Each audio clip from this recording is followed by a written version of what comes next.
Esther McVey.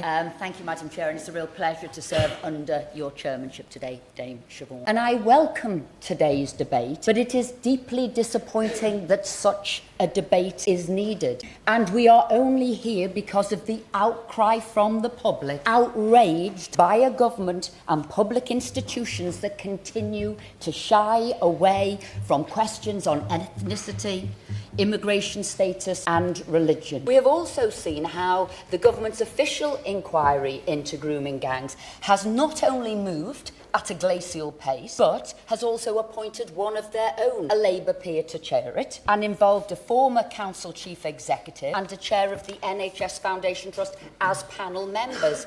Exactly what the survivors expressly said they did not want to happen, handing the inquiry over to people from the very institutions under investigation. Meanwhile, the Honourable Member for Great Yarmouth has got on with the job and has put the government to shame with his independent rape inquiry, which heard 10 days of evidence in February and will report the finding next week. I don't know if the word is fortunate enough to be a part of that panel, but when asked, I accepted it, and quite honestly, it was horrifying what we were told. Horrendous stories of rape, and it wasn't just rape, although that's bad enough. It was torture. Women battered, strangled, cut, whipped until they were close to death, and then brought back round to be raped again over a sustained period of time, because nobody wanted to believe what they said when they reached out to the institutions that should have been looking after them.